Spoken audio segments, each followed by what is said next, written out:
आका अलैहि सलाम के प्यारे दीवानों, एक हदीस पाक जो याद आती है उसका मफहूम मैं आपके सामने पेश कर रहा हूं, कुछ उसकी सराहत और उसकी शरह के साथ। एक जवान था, अल्लाह के रसूल अलैहि सलाम की बारगाह में वो आया और आने के बाद उसने कहा कि या रसूल अल्लाह, मुझसे एक गुनाह हो गया है, यानी मैंने जिना किया है और आप मुझ पे हद लगाएं, क्योंकि इस्लाम का जो कानून है, अगर कोई शादीशुदा जिना करे तो उसको पत्थर मारे जाते, पत्थर उस पे बरसाए जाते हैं।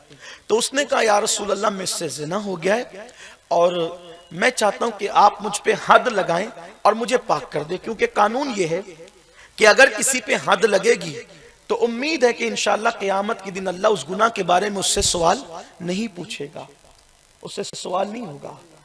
तो आकाए करीम सल्लल्लाहु अलैहि वसल्लम फरमाते, तूने जिना नहीं किया होगा। जरा तवज्जो करें, सैयदुल मासूमीन का अंदाज गुनहगारों के साथ क्या है।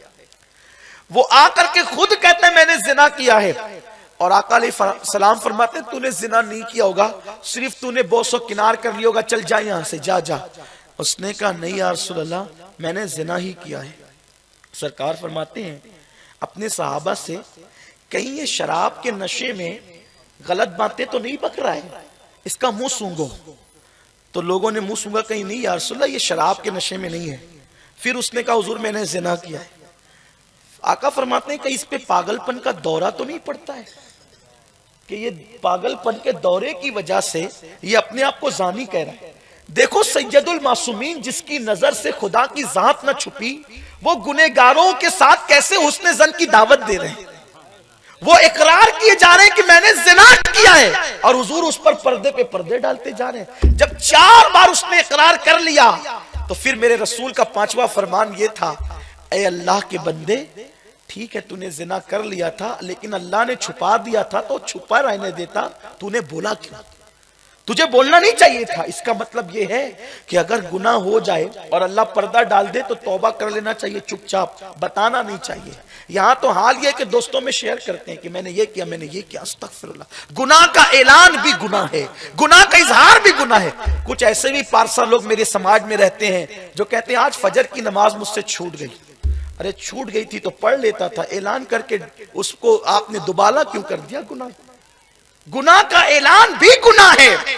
आप ये समझ करके लोगों को कहते हैं कि मैं फजर का आदी हूं और आज छूट गई है, ऐसा नहीं है। ये सब बातें न किया करें समाज में। गुनाह का इजहार भी गुनाह है, गुनाह का ऐलान भी गुनाह है। तो आपने फरमाया था जब अल्लाह ने पर्दे डाल दी तो पर्दा पड़ा रहने देता, तूने क्यों ऐसा किया? अब बहरहाल तूने जब इकरार कर ही लिया है, सरकार ने फरमाया ले जाओ इसे, तवज्जो करें, ले जाओ इसे और इस पे पत्थर बरसाओ, संग सार कर दो इसको। साहबा लेके उसको, उस जवान को पत्थर मारने लगे। जब पत्थर मारने लगे उसको, तो अल्लाह के हबीब सल्लल्लाहु अलैहि वसल्लम के साहबा संग सार करके आए।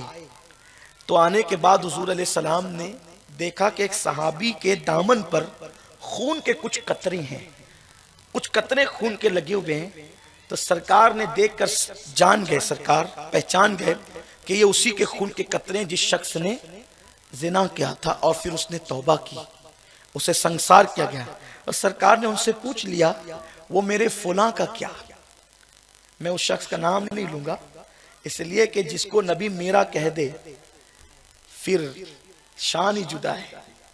खुदा की कसम ऐसे गुनहगार पर फिर हम रश्क करते हैं, हम गुनहगारों को रश्क आता है जिसको नबी मेरा कह दे, इसलिए कि उनकी शान है अपने खतावार को अपने ही दामन में लो। कौन करे ये भला तुम पे करोड़ों दुरूद, करके तुम्हारे गुनाह मांगे तुम्हारी पनाह, तुम कहो दामन में आ तुम पे करोड़ों दुरूद। हुजूर अलैहि सलाम ने फरमाया वो मेरे फुला का क्या हुआ? अर्ज़ की या रसूल अल्लाह, हम उसको पत्थर मार रहे थे और जब पत्थर मार रहे थे तो वो निकल कर भागा। सरकार फरमाते हैं तो फिर वो भाग गया? अर्ज़ की नहीं या रसूल अल्लाह, जब वो भागने की कोशिश की और मारा। सरकार फरमाते हैं अरे भाग रहा था तो भाग जाने दिया होता।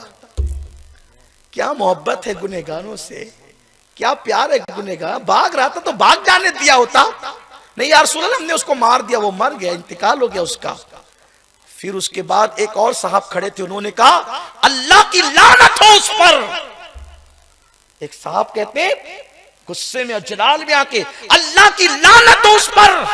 ابھی قرآن نازل ہوتا ہے, نبیوں کا امام زمین پر ظاہری حیات میں موجود ہے اور وہ زنا کرتا ہے.